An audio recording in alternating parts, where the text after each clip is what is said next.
Transport नगर केवल नाम से लोग शायद हल्द्वानी के जानते होंगे, लेकिन यहाँ पे अगर ट्रांसपोर्ट नगर में क्या काम होता है, आपका जितना ये कमर्शियल हैवी व्हीकल है और जिसकी तादाद करीबन 30,000 के आसपास है पूरे कुमाऊँ की, उसकी यहाँ पे सर्विस भी होती है, मेंटेनेंस भी होता है, रिपेयर भी होती है।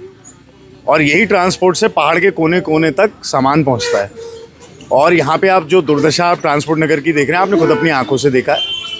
अब हालत आप देख लीजिए, ड्रेनेज की, नालियों की इतनी गंदगी है और व्यापारी परेशान है। और यहाँ पे आपने देख लिया तालाब बने हुए हैं, बिना बारिश का तालाब बना हुआ है। अब बारिश में क्या हाल होता है, वो निकासी नहीं है ड्रेनेज की। सड़कों का बुरा हाल है। आखिरी बारी सड़क जब बनी थी 2016 में बनी थी, उसके बाद से 10 साल से बिल्कुल यहाँ पे ना सड़क बनी ना कुछ काम हुआ है। और ये लोग इतना महत्वपूर्ण कार्य करते हैं, तो अगर यहाँ पे व्यवस्था ऐसी रहेगी तो कैसे चलेगा।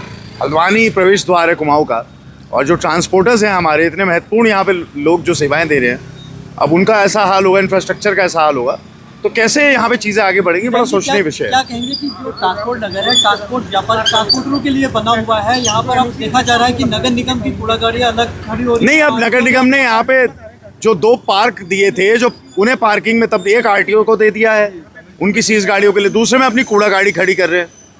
उससे बेहतर यहाँ पे डेवलप करके ये ट्रांसपोर्टर्स को सुविधा देनी चाहिए। आप शुल्क लेते हैं, अगर यहाँ पे रजिस्ट्री भी होती, नगर निगम शुल्क लेता है NOC देने का।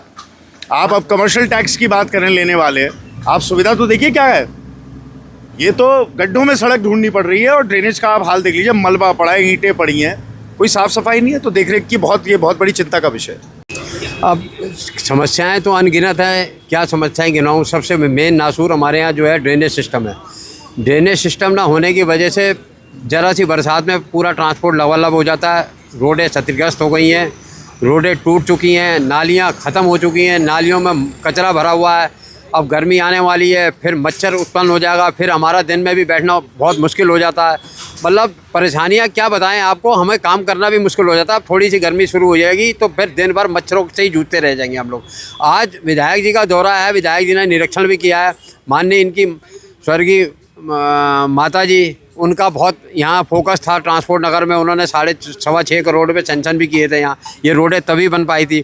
उसके बाद आज तक इनका सुपरविज़न नहीं हो पाया, जो उसका खामियाजा आज हम हर ट्रांसपोर्टर भुगत रहा है। आज हर ट्रांसपोर्टर पीड़ित है। जब अब बरसात के दिन आ जाएंगे, पूरा ट्रांसपोर्ट नगर लेवल अप हो जाएगा। बेसमेंट में पानी, ज़रा सी बरसात में बेसमेंट में पानी होता था। हमारा लाखों रुपए का नुकसान माल भीग के कई बार हो चुका है। एक आध बार करंट लगने से जनहानि भी हो चुकी है, वो भी अधिकारियों को सबको पता है। अब पता नहीं, नगर निगम का ऑफिस है, लेकिन हमें समझ में नहीं आता कि नगर निगम, हम अधिकारियों के ट्रांसफ़र हो जाते हैं, अधिकारियों के संज्ञान में हम लोग, भाई जो भी अधिकारी का ट्रांसफ़र होकर आता है हम लोग उसके संज्ञान में डालते हैं। शायद हम सोचते हैं कि भाई अभी अधिकारी आए हैं तो व्यवस्था सुधरेगी। भाई DM वंदना सिंह जी थी, उनसे भी हमने अवगत कराया था। फिर थोड़ा उनके टाइम में ऋचा सिंह थी सिटी मजिस्ट्रेट, उन्होंने थोड़ा फोकस किया था, उन्होंने अपने स्तर से गड्ढे ही भरवाए।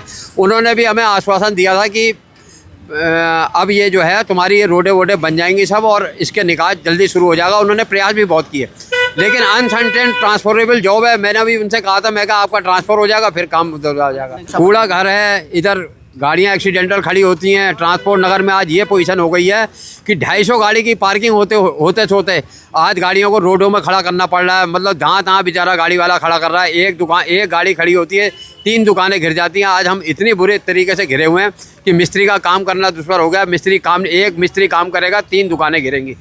कोई व्यवस्था यहाँ पे नहीं बन पा रही है। अब हम लोगों को मजबूर हो गया, 865 दुकानदार है, सारे बाजार क्षेत्र से यहाँ काम करने आते हैं बेचारे। कभी कभी उनके मिस्त्रियों की बोनी भी नहीं होती है, वो ऐसे ही बेचारे वापस चले जाते हैं। अब अगला कदम देखो, माननीय विधायक जी से कहा है, इन्होंने कहा भाई आप मुझे एक पूरा अपनी परेशानियाँ लिख के देना, मैं मुख्यमंत्री जी को अवगत कराऊँगा।